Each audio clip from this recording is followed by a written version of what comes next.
Hello everyone, नमस्कार आप सभी को। जय हिंद और आपका द फ्यूचर क्रिएटर्स पे स्वागत है और अभिनंदन है। तो वेलकम है आज के डेमो सेकंड में आप सभी का। और आज आपके हिंदी का डे 2 है और स्टार्ट करते हैं नेक्स्ट टॉपिक को। शुरू करने से मैं चाहती हूँ कि एक बार बता दूं कि मैंने प्रीवियस क्लास में क्या बताया था। इसके पहले जो क्लासेस हुए थे, आपके कक्षाएं हुई हैं, उसमें हम लोगों ने क्या देखा है ना, एक बार रिविजन करा देते हैं। बाकी इससे मैंने आपको पहले क्लास में बता रखा है कि ये आपके सिलेबस हैं और इन्हीं से प्रश्न आपके बनने हैं ना आपके एग्जाम में, जिसमें पहले चैप्टर को हम लोग लेकर के चल रहे थे और पहला अध्याय आपका ये है ध्वनि का अध्ययन, है ना। ध्वनि के अध्ययन में ही हम लोग 3 जो है कि टॉपिक कवर कर लिए हैं, ठीक है। 3 टॉपिक्स हम लोग का हो गया है। ध्वनि का परिचय, ध्वनि का अर्थ, ध्वनि यंत्र हम लोगों ने कंप्लीट कर लिया। देखिए प्रश्न बने हुए हैं, साथ ही जो है भाषा से संबंधित, इसलिए भाषा का थोड़ा सा टॉपिक मैंने जो है कि ऐड कर दिया था आपका, क्योंकि प्रश्न बने हुए हैं, अभिव्यक्ति के माध्यम पूछे गए हैं, अभिव्यक्ति के प्रकार पूछे गए हैं, ठीक है। तो थोड़ा सा भाषा से जुड़ा हुआ प्रश्न जो है, टॉपिक जो है मैंने इसकी पहली वाली कक्षा में आपको बता रखा है, ठीक है। उम्मीद है आपके लिए कक्षा जो है काफी लाभप्रद रही होगी। उसी प्रकार आज भी कक्षा आपके लिए काफी लाभप्रद होगी। आज हम लोग ध्वनियों के वर्गीकरण में पहले वर्ग को देखेंगे, जिसका नाम है स्वर, ठीक है। स्वर, व्यंजन और अयुगाह के रूप में हम लोग वर्णों को पढ़ेंगे, ठीक है। तो आइए सब देख लेते हैं क्या है, ठीक है। ये टॉपिक हम लोग का चल रहा है। उसके बाद जो है नेक्स्ट टॉपिक आप लोग का उच्चारण होगा। और जैसा कि मैंने बताया था आपको कि आपके प्रश्न जो आपके पिछले एग्जाम में 2022 में और 2018 में 2023 में जो प्रश्न बने थे डीएलएड में आपके बीटीसी में, कि वर्णों के उच्चारण स्थान को पूछा गया था और क्रमशः पूछा गया था कि क्रमशः उच्चारण स्थान का नाम बताइएगा। तो ये पूछा गया था आपसे, ठीक है, जिसमें आपको मैंने अभी अभी परिचय कराया था उच्चारण स्थानों के नाम को। उसको आप लोग पढ़ जाइएगा ध्यान से। साथ ही जो है 4 अक्षरिक उच्चारण के नियम शायद पूछे गए हैं प्रश्न आपके, है ना। और इसी को हम लोग पढ़ेंगे नेक्स्ट टॉपिक में। ये पहला टॉपिक था हम लोग का। दूसरा टॉपिक ये इस चैप्टर का, इस अध्याय में 3 टॉपिक है। पहला है आपका ये, दूसरा अंश है आपका ये, तीसरा अंश है आपका ये, है ना। तो हिंदी भाषा के सीखने के प्रमुख कौशलों में भी मैंने आपको बताया था सु बो पली। अगर अगर बाल विकास में जाते हैं तो जो उसमें जो पेडागोजी का पोर्शन होता है उसमें हम लोग सीखते हैं, समझते हैं, तो उसमें हम लोग बोलते हैं कि भाई भाषा सीखने के जो है कि शिक्षण कौशल कौन कौन से हैं। तो 4 हैं, सु बो पली यानी कि सुनना, बोलना, पढ़ना, लिखना। उसी तरीके से अपने यहाँ पे श्रवण कौशल, वाचन कौशल और लेखन कौशल को हम लोग को आपके सिलेबस में, हिंदी के फर्स्ट सेमेस्टर के सिलेबस में समझना है, ठीक है। जिसमें कि 2 तो हम लोग पहले ही पढ़ लेंगे। लेखन कौशल को 5वें अध्याय के रूप में पढ़ना है, क्योंकि उनसे प्रश्न अच्छे खासे बनते हैं, तो उसको अध्याय के रूप में हम लोग समझेंगे, ठीक है। बाकी श्रवण कौशल और वाचन कौशल यानी कि मौखिक अभिव्यक्ति कौशल हम लोग इसी में देखेंगे, ठीक है। मौखिक अभिव्यक्ति कौशल में माध्यम पूछे गए, इनसे प्रश्न बना है आपका। लघु उत्तरीय में प्रश्न बने हैं, लघु उत्तरीय में। देखिए मैं चाहती हूँ कि आपको टॉपिक इस तरीके से क्लियर हो, इस तरीके से आप इसको समझें कि फिर आपको 1 नंबर भी छोड़ने की कोई भी गुंजाइश ना हो, है ना। इस तरीके से हमको कवर करना है। देखिए जो चीजें मैं बता दूंगी उसमें आपके वैकल्पिक प्रश्न तो आप बिल्कुल गलत करके नहीं आएंगे। बहुत ध्यान से पढ़ लेंगे क्लास को, तो है ना, वैकल्पिक तो गलत ही नहीं करेंगे। लघु उत्तरीय, अति लघु उत्तरीय आपके लिए बिल्कुल, बहुत बिल्कुल जैसे कहते हैं ना, पानी की तरह आप सवालों को करके आएंगे, प्रश्नों को करके आएंगे, ठीक है। तो समझते आइए, चलते हैं अब असली मुद्दे पे आते हैं। देखिए ये टॉपिक मैंने लिपि की परिभाषा देवनागरी लिपि में ही ये और ये टॉपिक लिया था, लेकिन मैं इसको एक बार रिवीजन करा दूंगी, है ना, दूसरे अध्याय में। लेकिन पहले अध्याय में जो है इसको मैं पढ़ा देना चाहती हूँ, इसलिए क्योंकि ध्वनियों के वर्गीकरण में ही ये टॉपिक आ जाता है, ठीक है। आइए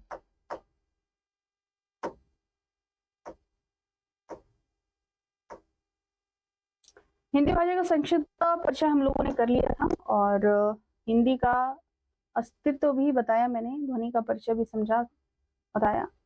और संस्कृत भाषा से क्या तुलना रही, ये भी चीजें हम लोगों ने देखी, समझी। ध्वनि और वर्ण यानी कि साउंड और लेटर में अंतर क्या था, हल्का सा एक बिल्कुल जरा सा जो है कि डिफरेंस कहा जाएगा, है ना, बिल्कुल माइनर डिफरेंस कहेंगे। तो ये है इनका कि ये जो है कि सुनाई देने वाली चीजें हैं, और ये जो है उसी को जो सुन लिया उसको लिख दिया जाए तो लिखित रूप हो जाता है वर्ण को। यही थोड़ा सा डिफरेंस है, इसमें भिन्नता है।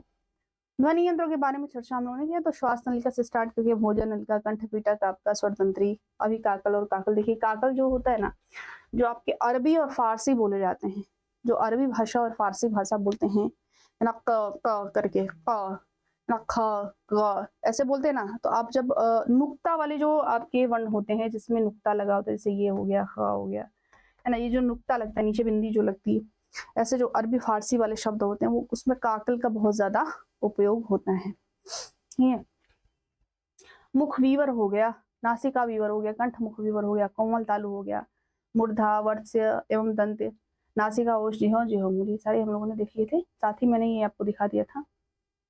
अब आइए आज का टॉपिक स्टार्ट करते हैं, और आज का टॉपिक आपके सामने ये रहा, हिंदी में ध्वनियों के कितने प्रकार हो गए? 3 हो गए, सामान्यतः 3 पढ़ेंगे, और कई बुक्स में जो है 3 ही प्रकार के बताए गए हैं, 2 ही प्रकार के, जैसे स्वर और व्यंजन बोला गया है, लेकिन ये सामान्यतः आप जोड़ कर चलिए अयोगवाह को भी, ठीक है, अयोगवाह भी हम लोग देखेंगे। तो अगर बात करें, ये वर्ण है, और वर्णों के प्रकार क्या हो गए? कितने हो गए? 3 हो गए, स्वर, व्यंजन और अयोगवाह। 3 टॉपिक चलेगा आपका, है ना। अयोगवाह को शायद हो सकता है मैं आज ही बता दूं, अगर समय रहा आपके पास, हमारे पास, तो है ना, अभी आज ही बता सकती हूँ मैं, और व्यंजन को भी पढ़ेंगे। तो अगर बात करें कुल वर्णों की संख्या, कुल वर्णों की संख्या कितनी होती है? तो 52 होती है। और ये जो वर्ण होते हैं ना, ये वर्णों के जो व्यवस्थित समूह होते हैं, व्यवस्थित रूप होते हैं, इन्हीं को बोला जाता है वर्णमाला। क्या बोला जाता है? वर्णमाला। ये वर्णों की माला। तो इन माला में कितने मोती हैं? तो 52 मोती हैं, 52 वर्ण हैं। कितने हैं? 52 वर्ण हैं, यानी 52 आपको यहाँ पे मिलेंगे। ठीक, आइए थोड़ा सा इसको अगर लिखना चाहे तो लिख लीजिएगा, वरना ये ऐसे मैंने ऐड कर लिया था। वर्ण का दूसरा नाम अक्षर है, और अक्षर शब्द का अर्थ ही होता है अनाश्वर्ण। अनाश्वर्ण यानी जिसका क्षरण न हो, क्षर न हो, जो क्षर न हो, है ना। अतः वर्ण अखंड मूल ध्वनि का नाम है, वह किसी शब्द का वखंड है जिसे खंड खंड नहीं किया जा सकता, जिसका विभाजन नहीं किया जा सकता। प्रत्येक वर्ण की ध्वनि अपना एक विशेष आकार रखती है, जिसे वर्ण कहते हैं। प्रत्येक भाषा में कई वर्ण होते हैं, ठीक है। और ये टॉपिक आप लोग ऐड मत करिएगा, ये यहां से हम लोग समझेंगे। हाई, हिंदी वर्णमाला की कुल वर्णों की संख्या कितनी हो गई? आपकी 52 हो गई। कितनी हो गई?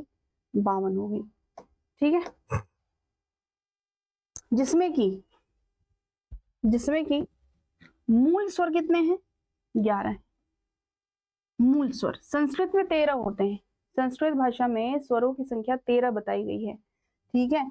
लेकिन हिंदी की बात करेंगे तो हिंदी में स्वरों की संख्या कितनी हो गई? 11 हो गई।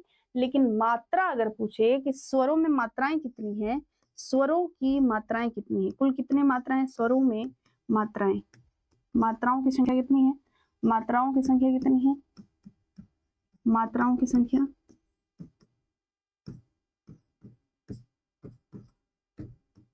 तो 10 है। क्यों? अ को छोड़ के, अ को छोड़ के बाकी सारों में, जितने भी स्वर हैं उनमें मात्राएं होंगी, है ना। अब बात करेंगे अयोगवाह। अयोगवाह कितना हो गया आपका? 2 हो गया, जिसमें विसर्ग और अनुस्वार आता है, ठीक है। विसर्ग और अनुस्वार आता है। उसके बाद बारी है आपकी मूल व्यंजन की। मूल व्यंजन कितने हो गए आपके? 33 हो गए। अच्छा, कुल व्यंजन की बात करेगा, अगर बोलेगा मूल व्यंजन, मूल व्यंजन तो 33। अगर बोले कुल व्यंजन, कुल व्यंजन तो कितने? 39। कैसे होंगे आइए हम बताएंगे, इसकी चिंता मत कीजिएगा, ठीक है। तो कितने हो गए आपके? मूल स्वर 11, अयोगवाह 2, मूल स्वर आपके 33, संयुक्त व्यंजन आपके 4, उत्क्षिप्त आपके 2, तो कुल मिला के 52 वर्ण हो जाते हैं, ठीक है। आइए, जैसे कि अगर बात करें स्वरों में, स्वर कितने हो गए आपके? 11 स्वर। स्वर कितने हो गए? 11। व्यंजनों में अस्पर्शी, अस्पर्शी, पुष्म, अंतःस्थ,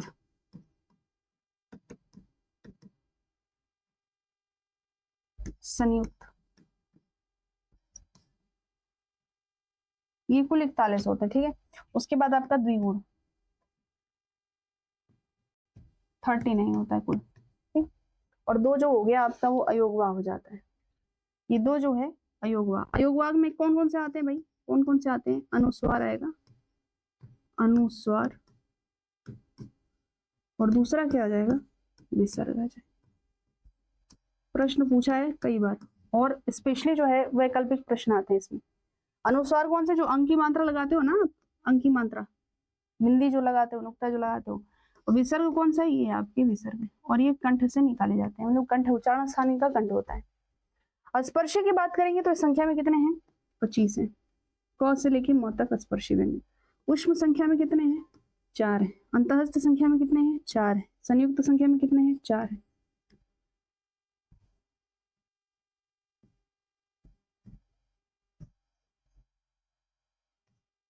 काउंट कर लीजिए, काउंट करेंगे आपको समझ में आ जाएगा, ठीक है।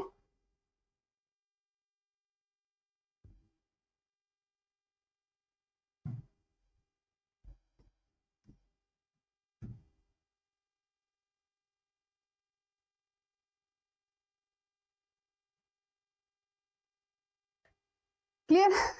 तो 11 स्वर हो गए, स्पर्शी आपके 25, सूक्ष्म आपके कितने, 4 हो गए, अंतःस्थ आपके 4, संयुक्त 4, द्विगुण 2 हो गए, अनुस्वार आपके ये 2 हो गए। कुल मिला के आप संख्या जोड़िए, 11 को जोड़ लीजिए, 39 को जोड़ लीजिए, और यहाँ पे 2 जोड़ लीजिए, कुल मिला के 52 हो जाएंगे, है ना। 11, 39 और यहाँ पे 2।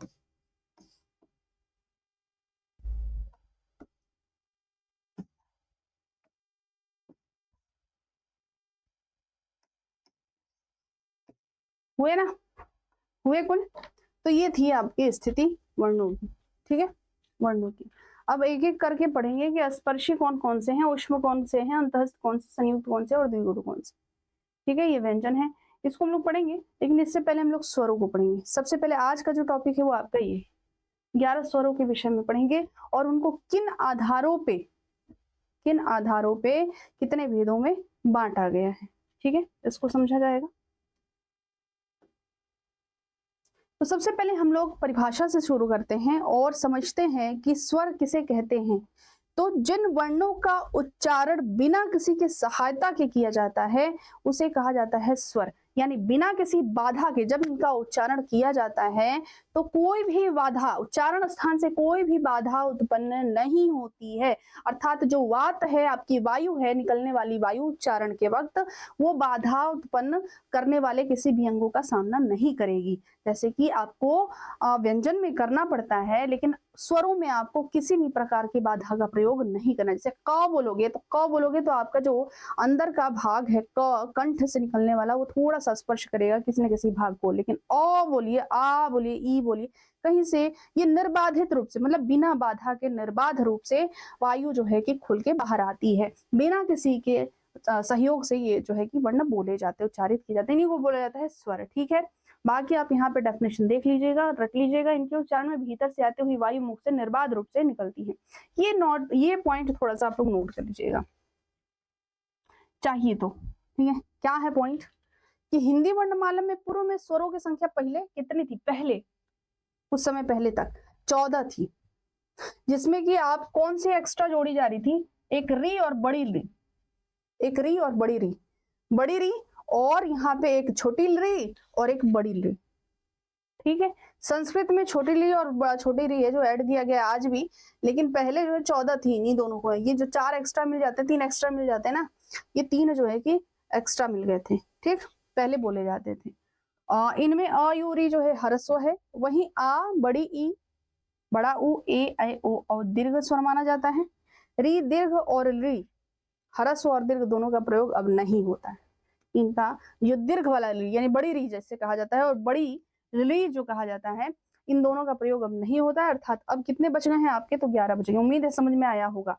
अर्थात देखिए, री था, पहले री था, उसके बाद बड़ी री, बड़ी री, दीर्घ री, जैसे ना छोटी बड़ी कहा जाता है ना, छोटा ऊ बड़ा ऊ, उसी तरीके से री था और बड़ी री था।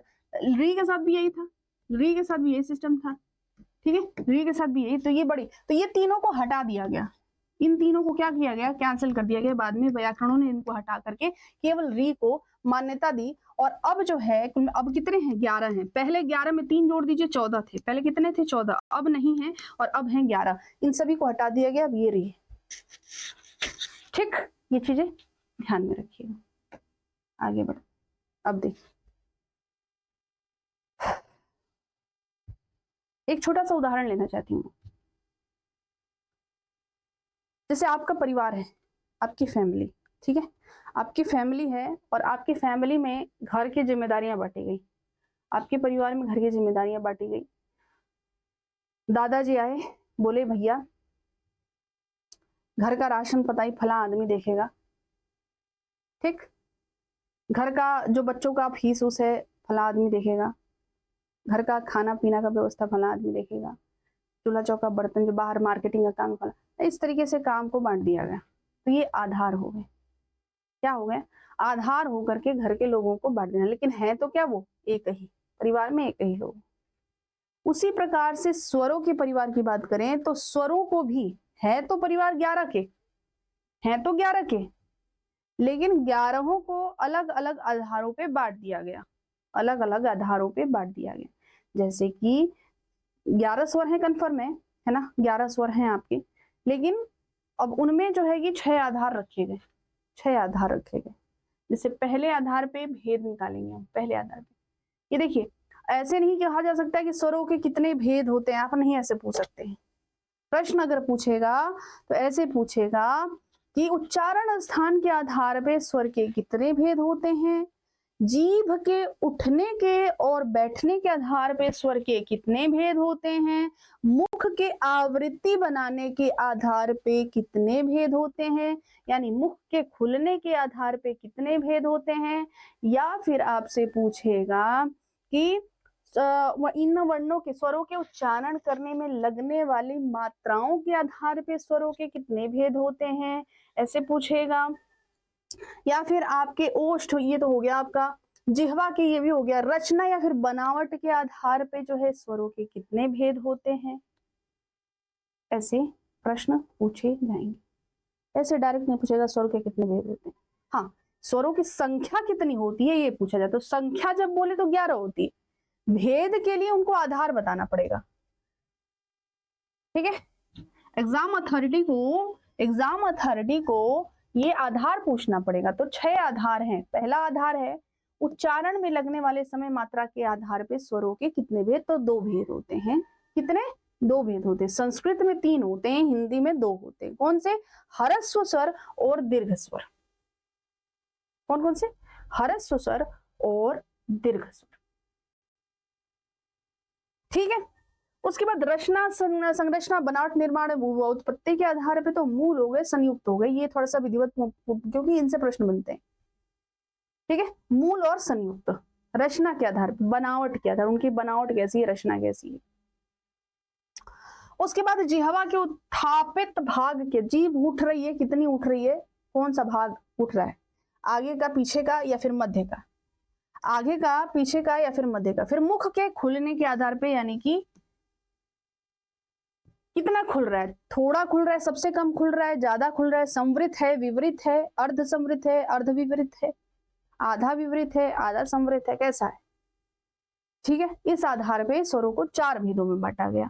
फिर ओष्ठ मुख्याकृति के आधार पे, यानी कि होठ का आकार कैसा बन रहा है भाई, थोड़ा बड़ा, छोटा, मध्यम, कैसा बन रहा है, उस आधार पे वर्णों के भेद। उसके बाद उच्चारण के आधार पे, उच्चारण के स्थान के आधार पे लिख लीजिएगा, ये स्थान लिख लीजिएगा यहाँ पे आप, उच्चारण के स्थान के आधार पे स्वरों के कितने भेद होते हैं। तो भैया 5 आपको पता है ना, कंठ, तालु, मूर्धा, है ना, कंठ, तालव्य, कंठोष्ठ, तो इसको हम लोग देखेंगे, ठीक, इसमें हम लोग देखेंगे। तो ये आधार है, स्वरों के वर्गीकरण के आधार है। आइए पहले आधार को पढ़ते हैं, यानी कि उच्चारण में लगने वाले समय मात्रा के आधार पे स्वरों के 2 भेद, ठीक, कितने, 2 भेद। क्या क्या कहा जाता है इनको, पहला भेद है, पहला ह्रस्व बोला जाता है, दूसरे को क्या बोलते हैं, दीर्घ। ह्रस्व का अर्थ होता है कम से कम, कम से कम, ह्रस्व यानी कि कम, अल्प। इसको लघु भी बोला जाता है, क्या बोला जाता है, लघु भी बोला जाता है, और क्या बोला जाता है, एक मात्रिक बोला जाता है। 3 नाम याद कर लीजिए इसका, ह्रस्व, लघु या फिर एक मात्रिक। एक मात्रा का समय लगेगा, एक मात्रा का समय, एक मात्रा का समय लगने का सेंस यहाँ पे ये है कि कम से कम, जिन स्वरों के उच्चारण में कम से कम समय लगता है उन्हें ह्रस्व स्वर कहा जाता है। ये संख्या में कितने हो गए, ये सिर्फ 4 होते हैं। ये सिर्फ कितने होते हैं, 4 होते हैं। कितने, 4, अ, इ, उ, ऋ, 4। दूसरा है दीर्घ। दीर्घ यानी बड़ा। दीर्घ का अर्थ ही होता है बड़ा, जिसे गुरु भी बोला जाता है। विलोम शब्द आप पढ़ते हो तो गुरु का लघु पढ़ते हो, तो इसको क्या बोलेंगे? गुरु बोलेंगे, या फिर द्विमात्रिक बोलेंगे। 2 मात्रा का समय, इससे दुगुना समय लगेगा। एक मात्रा में 1 मात्रा का समय और इसमें 2 गुना समय यानी द्विमात्रा का समय लगेगा, यानी द्विमात्रिक कहा जाता है। तो 3 नाम इनके भी हो गए, दीर्घ हो गए, गुरु हो गए और द्विमात्रिक हो गए। ठीक है। उसके बाद जिन स्वरों के उच्चारण में ह्रस्व स्वर से अधिक समय लगता है उन्हें दीर्घ स्वर कहा जाता है। ये हिंदी में 7 हैं। कितने हैं? 7। जो बच गए वो 7 हो गए, जो बच गए वो 7। आ बड़ी ई बड़ा, हाँ, आ बड़ी ई बड़ा उ ए ओ औ, ये जो है 7 है। तो 7 4 11 स्वर हो गए। कितने आपके? 11। 7 4 11, दोनों को बांट दिया गया। किन आधारों पे? उच्चारण में लगने वाले समय के आधार। क्लियर हो गया? अब आइए अब दूसरा समझिए। रचना, संरचना, बनावट या फिर व्युत्पत्ति। उत्पत्ति नहीं बोल रही मैं, उत्पत्ति नहीं बोल रही, व्युत्पत्ति बोल रही। वो लगा रही हूं मैं, वो वी धन उत्पत्ति, व्युत्पत्ति हो गया। व्युत्पत्ति अर्थात रचना और बनावट, स्ट्रक्चर के आधार पे स्वरों के 2 भेद माने गए। कितने? 2 भेद। एक हो गया मूल, दूसरा हो गया कृत्रिम। ठीक है। एक हो गया मूल, दूसरा हो गया संधि। मूल, संधि। मूल, मूल यानी कि जड़, जड़। संधि यानी कि अब मूल से, मूल में और एक मूल जोड़ा गया, संधि कर दिया गया, तो संधि कहलाया। बीजाक्षर भी बोला जाता है इन्हें। क्या बोला जाता है? बीज स्वर कहेंगे या फिर बीजाक्षर कहेंगे। बीज स्वर कहेंगे इसलिए क्योंकि इन्हीं से अब बाकी चीजों का जन्म होगा। ये मूल है, बीज है। एक पौधे का जन्म होता है किससे? बीज से होता है। किसी भी चीज की उत्पत्ति एक बीज से होती है कि नहीं? एक बीज से। आपकी भी उत्पत्ति बीज से है। आप मनुष्य हैं, आपकी भी उत्पत्ति बीज से है। जो जन्म लेता है उसके पीछे का कारक या कारण बीज ही होता है। तो जो अन्य स्वर हैं उनके जन्म का कारण मूल स्वर है, इसलिए इन्हें बीजाक्षर या फिर बीज स्वर भी बोला गया है। इन्हें नैसर्गिक बोला गया है, नेचुरल। क्या बोला गया है? नैसर्गिक, नेचुरल है ये। इनमें किसी तरीके का मिलावट नहीं है, बिल्कुल प्योर है, नेचुरल है। लेकिन इसमें मिलावट है, कृत्रिम हो जाता है, आर्टिफिशियल हो जाता है। नैसर्गिक का मतलब नेचुरल, नेचुरल का उल्टा क्या होता है? आर्टिफिशियल, यानी कि क्या हो गया ये आपका? बनावटी, कृत्रिम। आइए कैसे है ये आपको समझेंगे हम। ठीक है, कैसे है ये? संख्या में 4 होते हैं, सेम उसी ह्रस्व दीर्घ की तरह। संख्या में कितने होते हैं? 4 होते हैं। अ, ई, उ, री, 4 हो गए। वे स्वर जो अपने आप में स्वतंत्र हैं, जिनका निर्माण किसी अन्य स्वर के योग से नहीं हुआ है, वो हैं आपके मूल स्वर। इन्हें जड़ स्वर कहा गया, नैसर्गिक कहा गया या फिर बीजाक्षर स्वर कहा गया। 4 नाम याद करिए। मूल स्वर, बस अर्थ आप कॉन्सेप्ट क्लियर करोगे ना तो आपको जो है कि क्लियर हो जाएगा। ठीक है। वे स्वर जो अपने आप में स्वतंत्र हैं, जिनका निर्माण किसी अन्य स्वर के योग से नहीं हुआ है, उन्हें कहा जाता है मूल स्वर। और ये हो गए भैया संधि वाले। संधि यानी कि जुड़ना, किसी ना किसी की आवश्यकता है इनको जुड़ने की। देखिए, कृत्रिम भी कहेंगे और इनको बनावटी भी कहेंगे। देखिए इसमें जो 7 बचे हैं ना, 7 वो है कैसे? देखो, आ बनने के लिए भी 2 अ की आवश्यकता पड़ गई। देखिए, एक अ से नहीं बना है ये, इसको एक और अ की आवश्यकता है, इनकी और आवश्यकता है, यानी कि ये भी जुड़े हैं। दूसरा, छोटी छोटी बड़ी, छोटा हो बड़ा हो, अ ई मिलके ए, अ ए मिलके ए, अ उ मिलके ओ, अ उ मिलके औ। ठीक है, समझ आया? तो आपसे प्रश्न पूछे कि मूल स्वरों की संख्या कितनी है, उनका नाम बताइए, या फिर वैकल्पिक प्रश्न में आ चुका है, याद रखिएगा, कई बार एग्जाम में पूछा गया है, इनमें से कौन से मूल स्वर हैं, इनमें से कौन से मूल स्वर हैं, या फिर इसमें इनमें से कौन सा मूल स्वर है, आपको बताना होगा। तो आपको पता होना चाहिए कि ये 4 मूल स्वर हैं। अब देखो, यहाँ मैंने लिया नहीं है, मैं यहाँ पे अपने तरफ से बताना चाहती हूँ। यहाँ मैंने वो टॉपिक लिया नहीं है, यहाँ मैं अपने तरफ से बताना चाह रही हूँ। अब ये तो मूल हो गए, नेचुरल हो गए, लेकिन इनको भी 2 भागों में बांटा गया है। संधि स्वर को भी संधि स्वर, संधि का समझो कि मेल हुआ है, दो स्वरों का मेल हुआ है तभी संधि बनी है, तभी संधि हुई है, तभी मेल हुई है। अब इनके भी दो संधि के संधि ऐसे बना लीजिएगा आप लोग, ठीक है, इसको नोट कर लीजिएगा। संधि स्वर के भी दो भेद। अच्छा, संधि स्वर हैं कितने? संधि स्वर हैं कितने? 7 हैं, 7 है ना, ये संधि स्वर 7 है ना आपके। ये इनको भी दो भागों में बांटा गया है, इनको भी दो भागों में बांटा गया। कौन कौन से?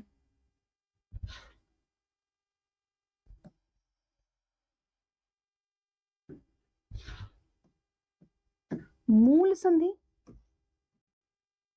मूल संधि, संधि बोले तो मूल स्वर नहीं बोल रहा है, मूल संधि बोल रहा है, याद रखना, मूल संधि बोल रहा है।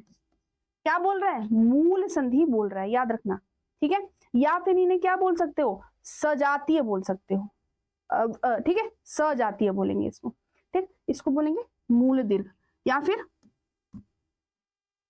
सजातीय, या फिर क्या बोलोगे? या फिर क्या बोलोगे? मूल दीर्घ बोलोगे, क्योंकि वो दीर्घ है ना, वो दीर्घ था ना, मूल दीर्घ। 3 नाम बोल सकते हो इसको। ये दीर्घ स्वर, दीर्घ में भी तो आते हैं, ये दीर्घ में भी तो आते हैं, जो अभी पढ़ा आपने पीछे, ये 7, ये दीर्घ भी कहे जाते हैं ना, इसीलिए इनको 3 नाम से जाना गया। कौन कौन से? मूल संधि कहिए, यानी कि मूल स्वरों के साथ हुई संधि, या फिर सजातीय कहिए, एक जात से बनी संधि, या फिर मूल दीर्घ कहिए, यानी कि, ठीक, इसको क्या बोलेंगे? इसको बोलेंगे संयुक्त संधि। इसको क्या बोलेंगे? संयुक्त संधि, या फिर विजातीय बोलेंगे। क्या बोलेंगे? विजातीय, यानी कुजात। कुजात नहीं बोलेंगे, कुजात बुरे जात को बोला जाता है, विजातीय यानी कि दूसरे, ठीक। कौन कौन से हैं ये कौन कौन से हैं? ये कौन कौन से हो जाएंगे? आपका क्या हो जाएगा? आ, क्या हो जाएगा? आ, बड़ी ई, बड़ी ई, बड़ा, बड़ा। क्यों कहा जाता है सजातीय? क्यों कहा जाता है? कैसे बना है, देखिए कैसे बना है, अ प्लस अ से बना है। ये 7 है संख्या में ना, संख्या में कितने हैं?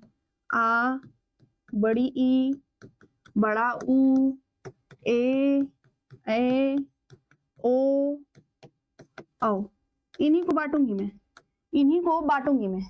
आ, बड़ी ई, बड़ा ऊ यहां हो गया, और बाकी जो बच गए आपके यहां हो गए। कौन कौन से हो गए? ए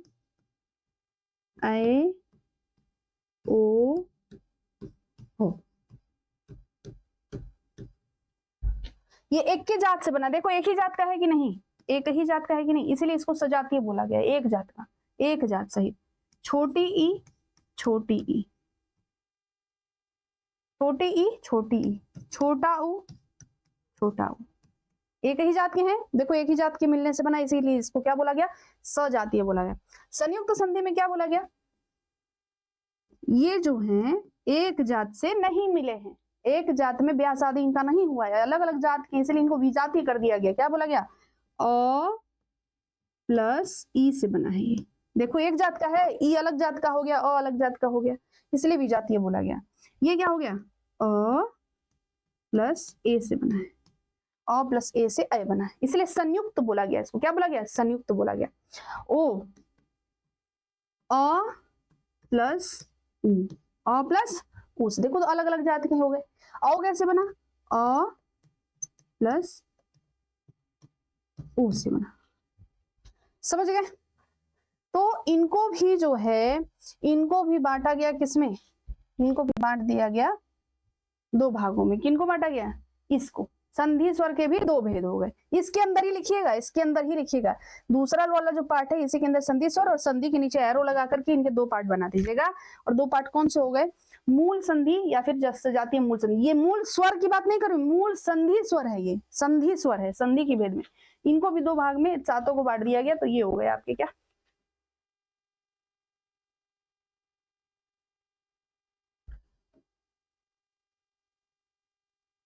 क्लियर है? इनके भी दो भेद होते हैं, अगर चाहो तो लिख लो, नहीं तो बहुत जरूरी नहीं है। इसके भी ये चार हो गए ना, ये चार, ये संख्या में कितने हो गए? चार हो गए। कौन कौन से? ए ऐ ओ औ, ठीक है। इनके भी दो भेद, अगर इच्छा हो तो लिख लीजिएगा, नहीं तो कोई जरूरी नहीं है। गुण संधि और वृद्धि संधि। गुण संधि और वृद्धि जब संधि पढ़ेंगे आप संधि के चैप्टर में, तो संधि के चैप्टर में ही पढ़ने को मिलता है। इसमें गुण में ए ओ आता है, लिख ही लो चाहो तो। इनको भी दो भाग बांट दीजिए, इनका दो भाग कर दीजिए, ये दो भाग, ये संख्या में कितने हो गए? दो भेद,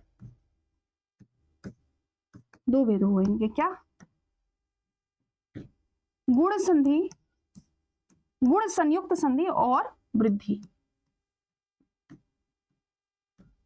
चार है संख्या में, तो दो दो बांट दीजिए। गुण में ए और ओ आता है, और इसमें ऐ और औ आता है, वृद्धि हो जाती है। किसकी वृद्धि हो जाती है? ए की वृद्धि होके ऐ होता है, ओ की वृद्धि होके ओ, इस वजह वृद्धि और गुण। इच्छा हो तो लिख लीजिए, नहीं इच्छा हो तो छोड़ दीजिएगा, ये पूछता नहीं है उतना वैसे आपके सिलेबस में, ठीक है। आपका इतना तक ही काफी है। आई अब तीसरा आधार, अब तीसरा आधार स्वरों के भेद को निकालने के लिए अब तीसरा आधार क्या है, आइए देखते हैं, ठीक है। जिह्वा के उत्थापित भाग के आधार पे, जिह्वा का उठ रहा है, उठ रही है, बैठ रही है, जिह्वा जो उठ रही है, फिर उसके बाद जो है कि क्या हो रही है, ऐसे इस तरह तरंगों के हिसाब से, ठीक है। इनको तीन भेद में बांटा गया। पहला क्या बोला गया? अग्रस्वर। पहला क्या बोला गया? अग्र। अग्र का अर्थ है आगे। दूसरा क्या बोला गया? मध्य। दूसरा क्या बोला गया? मध्य, यानी कि बीच का। तीन हो गया। तीसरा कौन सा हो गया? पश्च स्वर, अर्थात पीछे का। यानी कि अग्र स्वर कौन कौन से हो गए? जिन स्वरों के उच्चारण में जीभ का अगला भाग ऊपर नीचे उठता है उसे अग्र स्वर कहते हैं। जीभ का अगला भाग, क्योंकि अग्र का अर्थ होता है आगे। अग्र का अर्थ क्या होता है? आगे, ठीक। इसमें कौन कौन से आते हैं? चार है। इस संख्या में कितने? ई ए ऐ, ये चार, ये चार आपके अग्र स्वर हैं। ई ऐसे बोलिए, ई ए ऐ, तो आप देखोगे जीभ थोड़ा सा उठा हुआ है, थोड़ा सा पीछे का झुका हुआ है, तो अग्र भाग यानी कि ई ए ऐ, अग्र, अग्र स्वर बोला गया है, ठीक है। उसके बाद मध्य स्वर में कौन सा आता है? मध्य स्वर में सिर्फ एक आता है। मध्य स्वर में कौन सा आएगा? एक आएगा, अ, ठीक है। अ आएगा। हिंदी में अ स्वर केंद्रीय स्वर है, इसके उच्चारण अ बोलिए, अ तो आप प्रेशर कहाँ महसूस करोगे? बीच वाला, जी जिह्वा के मध्य भाग में प्रेशर महसूस करेंगे, दबाव महसूस करेंगे, तो वहां पे हो जाता है। तो मध्य स्वर कितने हो गए? ये सिर्फ एक है, ये सिर्फ एक है, ये एक है, ये चार हो गया, ये एक हो गया, ठीक। अब यहाँ पे आइए, जिन स्वरों के उच्चारण में जीभ का पिछला भाग सामान्य स्थिति से ऊपर उठता है उसे पश्च स्वर कहा जाता है। ये कौन कौन से हैं? अ, उ, बड़ा उ, ओ, औ, ये पांच है। यहाँ पे री को शामिल नहीं किया जाता इसमें। और यहाँ पे ये आगत, आगत है, ये क्या है? आगत है, आगत। जैसे डॉक्टर में लिखा जाता है ना, डॉक्टर, मॉनिटर, पॉलिटिक्स, पॉलीथीन बोलते हैं ना, अ बोलते हैं, तो ये भी पश्च स्वर में आता है। कुल मिला के ये भी संख्या में 6 हो जाते हैं, ठीक है। री को शामिल नहीं किया जाता, याद रखिएगा। बाकी आपके स्वर इसमें विभाजित हो गए, 7 के 11 के 11, 11 में भी आपका री नहीं, बाकी इसमें 10 के 10 साथ ही आपको इसमें शामिल किया गया है। तो ये था आधार आपका जिह्वा के उत्थापित होने के आधार। अब यहाँ पे आइए, मुख के खुलने के आधार पे स्वरों के 4 भेद। मुख के खुलने के आधार पे स्वरों के कितने भेद? 4 भेद। कौन कौन से हैं? संवृत किसे कहा गया? संवृत, संवृत जिन स्वरों के उच्चारण में मुख सबसे कम खुलता है उसे समवृत, वृत्त के साथ संवृत, सबसे कम। और सबसे अधिक खुलता है आ और आगत वाला आ, ठीक है, दोनों को मिला के विवृत बोला गया। उनको क्या बोला गया? विवृत। सबसे कम खुले उसको संवृत, सबसे अधिक खुले उसको विवृत, ठीक है। इसमें कौन सा है? इसमें आ है, और एक और शामिल कर लीजिएगा, यहाँ पे लिखा नहीं मैंने, इसको ऐड कर लेना, ये भी है आगत वाला भी, ठीक है। तो ये हो गए संवृत और विवृत हो गए, ठीक। ये एक दूसरे के उल्टा, संवृत का उल्टा विवृत। अब यहाँ पे संवृत में इसका आधा संवृत, अर्ध समृद्ध मूल, यानी कि समृद्ध स्थिति के कुछ अधिक खुलता है, यानी कि थोड़ा सा अधिक खुलेगा। समृद्ध में सबसे कम खुलता है ना, सबसे कम से, जैसे मान लीजिए सबसे कम ये खुला, फिर थोड़ा सा ये खुला, फिर अर्ध समृद्ध, फिर विवृत, ऐसे समझो, ऐसे समझो। मुख का भाग देखो कैसे खुला, समृद्ध सबसे पहले, सबसे अधिक जो है किसमें खुल रहा है, अरे यार, सबसे अधिक विवृत में खुल रहा है, विवृत, विवृत, ठीक, सबसे अधिक, फिर उससे अर्ध विवृत, अर्ध विवृत, कम हुआ, थोड़ा सा कम हुआ, फिर इससे कम हुआ अर्ध समृद्ध, अर्ध समृद्ध, ठीक, उसके बाद सबसे कम समृद्ध, सबसे कम समृद्ध, ठीक है, याद रखिए ये हो जाएगा आपका। तो यानी कि सबसे कम, फिर थोड़ा सा ज्यादा खुला अर्ध समृद्ध में, उससे ज्यादा खुला अर्धविवृत में, और सबसे ज्यादा खुला विवृत में, ऐसे मुख का भाग खुल रहा है। मुख का भाग सबसे कम, थोड़ा सा खुला, फिर थोड़ा सा ज्यादा खुला अर्ध समृद्ध में, आधा समृद्ध, फिर इससे थोड़ा सा ज्यादा अर्ध विवृत में, और उसके बाद विवृत में सबसे ज्यादा, ऐसे होता है, ठीक। आइए, अर्ध समृद्ध, समृद्ध स्थिति से कुछ अधिक खुलता है, अर्थात मुंह आधे से कम खुलता है, ऐसे ए ओ, इसमें कौन कौन से आ जाते हैं, ए और ओ, दो आ जाते हैं, ठीक है, ए ओ आ जाते हैं। अब अर्ध विवृत स्वर में, अर्ध विवृत स्वर में क्या होता है, विवृत की तुलना में थोड़ा कम खुलता है, इसकी तुलना में थोड़ा कम, और इससे थोड़ा सा ज्यादा, अर्थात मुंह आधे से ज्यादा खुलता है, जैसे ए ओ, ये उल्टा हो गया, ओ यहाँ पे होना चाहिए, इसमें इसकी जगह पे अ लिखिएगा, अर्ध विवृत में अ भी आता है, अ नहीं लिखा हुआ यहाँ पे, अ लिख लीजिए, ठीक है, अ लिख लीजिए, तो यहाँ पे क्या हो जाएगा, अ भी अर्ध विवृत में आ जाएगा, ठीक है जी। तो ये हो गया मुख के खुलने के आधार पे स्वरों के चार भेद, और चारों के वर्गीकरण 11 स्वर को, 11 को जो है 11, इसमें री भी नहीं, इसमें शामिल नहीं किया जाता, री इसमें भी नहीं शामिल किया जाता, ठीक है, री को इसमें भी शामिल नहीं करते। तो ये हो गए आपके। आइए अब इसमें देखते हैं अगला, अगला आधार क्या है आपका, अगला और लास्ट आधार है, अगला और अंतिम आधार कौन सा है, ओष्ठो, यानी मुख्याकृति के आधार पर, मुख की आकृति कैसी बन रही है, वर्तुलकार बन रही है, गोल बन रही है, या फिर अवृत्तकार हो रहा है, अवृत्त यानी प्रसृत बोला जाता है, उसको क्या बोलते हैं, प्रसृत बोलते हैं। आइए देख लेते हैं, वर्तुल, ओष्ठ, ओष्ठो यानी मुख्य आकृति के आधार पर स्वरों के कितने भेद, 2 भेद, कितने भेद, 2 भेद। अब आइए उसमें कौन कौन से, पहले भेद को क्या बोलेंगे, वर्तुल, वर्तुल यानी सर्कुलर, सर्कुलर, जिसे गोलाकार भी बोल सकते हो, वृत्तमुखी भी बोल सकते हो, वृत्ताकार भी बोल सकते हो, 4 बोल सकते हो। वर्तुल यानी कि सर्कुलर, गोलाकार भी, वृत्तमुखी भी, वृत्ताकार भी, ठीक। और इसमें ठीक उल्टा हो जाएगा, जिसमें सर्कुलर नहीं बनेगा उसको बोलेंगे अवृत्तमुखी, या फिर बोलेंगे प्रसृत, या फिर अवृत्ताकार बोला जाता है, ठीक है।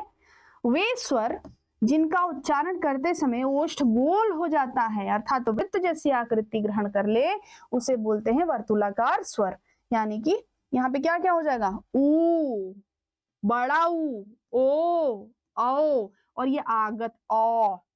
बनाइए, इनका जब उच्चारण करेंगे, बनाइए, जहां जहां आप लोग बैठ के देख रहे हो क्लास को, आप वहां पे इनका उच्चारण कीजिए, तो आप पाएंगे ऊ, ओ, औ, आ, ठीक है, ये हो जाता है आपका वर्तुलाकार। इनके अलावा जो बच गए वो आपके इसमें आ जाते हैं, ठीक है। कौन कौन से, आ, इसमें कोई, इसमें कुछ भी जो है कि आपका कोई भी मुख का आपका भाग जो है वृत्ताकार हो रहा है, वर्तुलाकार हो रहा है, नहीं हो रहा है। छोटी ई ए इसमें प्रसरित हो रहा है, ठीक है, फैल गया, प्रसरित हो गया, फैल गया, इसमें वर्तुलाकार नहीं है, ठीक है। अब री की बात करें, अगर यहाँ पे री की बात करें, री की बात करें तो ये अर्धवृत्ताकार के उसमें आता है, वर्गीकरण में आता है। इसको क्या बोलेंगे, अर्धवृत्ताकार। इसमें री आधा वृत्त बनता है, इसलिए इसको भेद में भी शामिल नहीं करेंगे। लेकिन भेद अगर ओष्ठ्य या फिर मुख्य आकृति के आधार पे तो 2 ही है, एक वृत्तमुखी और एक अवृत्तमुखी। उम्मीद है इतने पार्ट्स आपको समझ में आएंगे। 6 ही आधार मैंने आपको बताए थे, 6 आधार मैंने बताए थे आपको।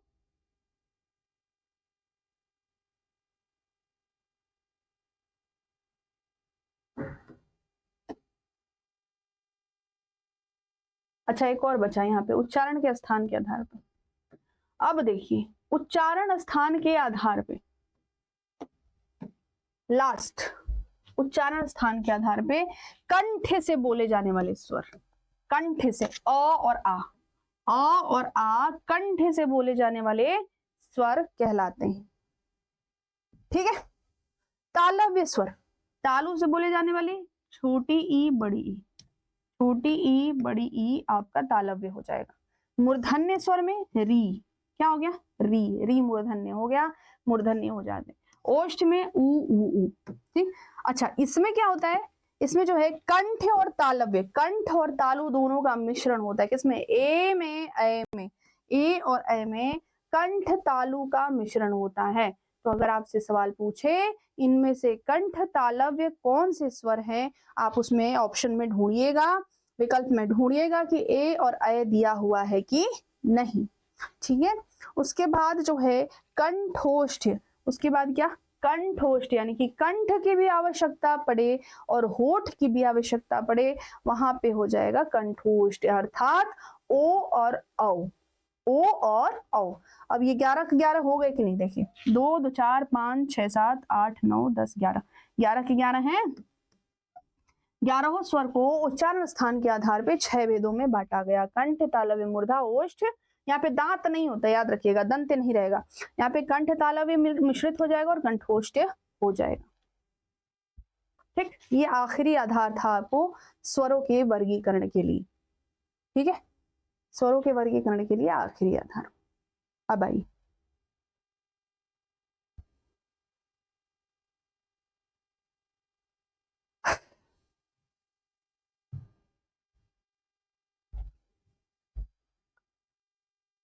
अब यहां पे देखिए, ये कुछ पॉइंट्स हैं, आप चाहो तो लिख लो, कुछ बिंदु हैं,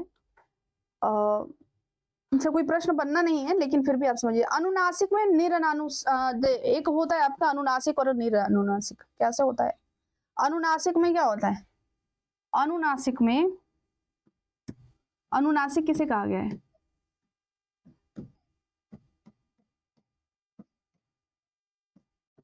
अनुनासिक किसे कहा गया, जो ये चंद्रबिंदु होता है, मुख से हवा नाक से हवा साथ में निकलती है, उसको अनुनासिक, नाक के पीछे से उच्चारण, चांद पांव ना, अंग की मात्रा बोले तो एक अनुनासिक इसीलिए बोला गया, अनुनासिक का अर्थ है नाक, अनु का अर्थ है पीछे, नाक के पीछे से निकलती हुई हवा। ठीक है, तो ये हो जाएगा कि आपका, ये आपका जो चंद्र बिंदु है इसे अनुनासिक बोला जाता है, और जिसपे चंद्र बिंदु नहीं लगा होता है उसको निरनुनासिक बोला जाता है। बस इतनी सी बात है स्वर को लेकर। आइए कुछ पॉइंट्स यहाँ पे नोट कर लेते हैं, देख लेते हैं। री का वर्तमान, ये सबसे इंपॉर्टेंट बात है, हालांकि आपके सिलेबस में कुछ इस तरीके का सवाल नहीं पूछेगा, याद रखिएगा, बस ये एक नॉलेज के लिए इसको रख लीजिएगा। री को आज के समय में, अभी के जो व्याकरणविद हैं उन्होंने बोला, व्याकरण लोग हैं, उन्होंने कहा कि भाई और स्वरों का परिभाषा क्या होता है, स्वरों की परिभाषा क्या होती है। स्वरों की परिभाषा में हम लोगों ने ये बोला कि जिनके उच्चारण करने में, जिन वर्णों के उच्चारण करने में मुख से निर्बाध रूप से वात निकलता है, वायु निकलती है, उस स्वर में गिने गए। लेकिन और कोई भी मुख का मुखांग, जो आंतरिक मुखांग है, वो किसी भी प्रकार का बाधा उत्पन्न नहीं करता है इनके उच्चारण में। लेकिन आप देखोगे कि री जब बोलोगे, री से ऋषि, री बोल रहे हो, तो आप देख पा रहे हो कि जिह्वा और मंसूड़ा सब टच हो रहा है, स्पर्श हो रहा है, यानी कि निर्बाध रूप से वायु मुख से नहीं निकल रही है। तो इसीलिए कुछ लोगों ने कहा कि भाई देखिए ये पूरे तरीके से जो है कि स्वर का रूप नहीं है, इसको पूरे तरीके से स्वर नहीं कहेंगे, री को पूरे तरीके से स्वर नहीं कहेंगे। ठीक है, तो यही पॉइंट यहाँ पे लिखा हुआ है, री का वर्तमान उच्चारण र धन ई री होने लगा है तथा इसका उच्चारण करते समय जिह्वा मूर्धा को स्पर्श करती है, अतः यह हिंदी में शुद्ध स्वर नहीं है, इसलिए हिंदी में शुद्ध स्वरों की संख्या सिर्फ 10 ही है। री को हटा दीजिए, बाकी जो बच गए 11 में से 10 में ये री हटा दीजिए, आपके बचे 10 और ठीक है, तो ये हो गए आपके। अनुनासिक के बारे में यहाँ पे बना नहीं है, बना लीजिएगा, ये है अनुनासिक। जब किसी वर्ण का उच्चारण करते समय हवा नाक और मुख दोनों से निकलती है तब उस वर्ण के ऊपर चंद्र बिंदु लगाया जाता है। क्या लगाया जाता है? चंद्र बिंदु। इसे ही अनुनासिक कहते हैं, जैसे पंखुड़ी, टांगा, लहंगा, धसना, हंसी इत्यादि। अब बारी आती है अयोगवाक भी खत्म आज कर देते हैं। अयोगवाक खत्म, सिर्फ हम लोग को व्यंजन पढ़ना रहेगा, जो कि आपको कहाँ मिलेगा? क्लास, आपको क्लास एप्लीकेशन पे मिलने वाला है व्यंजन। ठीक है, ऐसे ही आधार पे व्यंजनों का भी वर्गीकरण होगा और व्यंजनों को भी हम लोग ध्यान से इसी प्रकार पढ़ेंगे। प्रश्न बहुत बहुत चाँप के पूछा जाता है, जिसे कहते हैं ना उत्तर प्रदेश की भाषा में चाँप के पूछना, चाँप के पूछे जाते हैं। और स्पेशली जो है आपका वैकल्पिक प्रश्नों के माध्यम से ये प्रश्न ज्यादातर पूछे जाते हैं। साथ ही लिखने के लिए भी आ सकता है कि मूल स्वरों के नाम को लिखिए, संयुक्त स्वर कितने होते हैं उनके नाम लिखिए, या फिर मुख की आवृत्ति के आधार पे, मुख के खुलने के आधार पे, जिह्वा के उत्थापित होने के आधार पे स्वरों के कौन से भेद होते हैं, किसमें कौन से स्वर आते हैं, शामिल किए जाते हैं, उनके नाम लिखिए। ऐसे प्रश्न पूछे जा सकते हैं। बाकी यहाँ पे देखिए, हिंदी की वर्णमाला के अनुसार ये अनुस्वार है भाई, बिंदी लगा हुआ है यहाँ पे, तथा विसर्ग, इस तरीके से दो बिंदी ऐसे वर्टिकल फॉर्म में, ठीक है, को अ का आधार लेकर के अंग तथा अह के रूप में दिखाया जाता है। थोड़ा सही कर लीजिएगा आप लोग, के रूप में दिखाया जाता है। वस्तुतः यह स्वर ध्वनियां तो है नहीं, पर परंपरागत ढंग से इन्हें स्वरों में गिनाया जाता है। संस्कृत व्याकरणों ने इन्हें अयोगवाह कहा है। व्याकरणों का मतलब है व्याकरण के विद्वान, ठीक है। अब समझिए बात को, जैसे हमारे जेंडर 3 होते हैं ना, 3 जेंडर होते हैं कि नहीं, है ना, उसी तरीके से वर्णों को भी 3 जेंडर में बांटा गया। जेंडर में बांटा, मेरा समझाने का एक तरीका है, जेंडर नहीं बोलते मैं, ठीक है, कि जैसे कि एक स्त्री एक पुरुष और एक हो गया, ना स्त्री है ना पुरुष है, दोनों का सम्मिश्रण है। उसी प्रकार से अयोगवाह को बोला गया। एक तो प्योर स्वर हो गया और एक व्यंजन हो गया, एक प्योर स्वर हो गया, एक प्योर व्यंजन हो गया, लेकिन अयोगवाह में सम्मिश्रण है, ना तो वो पूरे तरीके से स्वर है, ना ही पूरे तरीके से व्यंजन है, इसलिए इनको अयोगवाह बोला गया। अयोगवाह कहने का अर्थ है योग ना होते हुए भी वहन करना, वहन करने का अर्थ है साथ में रहना, उसे कहा गया अयोगवाह, यानी कि योग ना होते हुए भी योग में रहना, साथ रहना। और ये होते हैं अंग यानी अनुस्वार, और दूसरा होता है विसर्ग अर्थात अह। सहारा किसका लेते हैं? स्वरों का सहारा लेते हैं, स्वरों का, अ का सहारा लेते हैं ना, अ में ही अनुस्वार लगता है, अ में ही विसर्ग लगता है, तो इसी वजह से सहारा ये स्वर का लेते हैं, हरकतें करते हैं व्यंजनों वाली, इसी वजह से दोनों का मिश्रण कहा गया। या फिर कहा जाए तो ये तो न तो स्वर में है न ही व्यंजन में है, इसलिए कहा गया अयोगवाह, ठीक है। तो ये हो गया आपके अयोगवाह। तो अयोगवाह जब पूछे कि इनमें से कौन सा है, वैकल्पिक प्रश्नों के माध्यम से कि इनमें से कौन सा अयोगवाह है, तो आप इजिली बता सकते हो। तो ये थे आज के क्लास आपके स्वरों से संबंधित, स्वर को लेकर के टॉपिक आपका क्लियर हो जाना चाहिए। उम्मीद है कोई भी दिक्कत आपको नहीं हुई होगी आज की क्लास में, और यही भी उम्मीद हम करेंगे आपसे, यही उम्मीद भी हम आपसे करेंगे, ठीक है। बाकी मिलते हैं नेक्स्ट क्लास में, जो कि एप्लीकेशन पे होगी आपकी क्लास, ये वाली इसकी। तो आप लोग एडमिशन भी लेना शुरू कर दीजिए, अगर एडमिशन नहीं लिए हैं तो एडमिशन ले लीजिए, बाकी विषयों के भी आपके डेमो पड़ जाएंगे, ठीक है। बाकी मिलते हैं अपने नेक्स्ट क्लास में एप्लीकेशन पे, तब तक के लिए बाय बाय, जय हिंद आप सभी।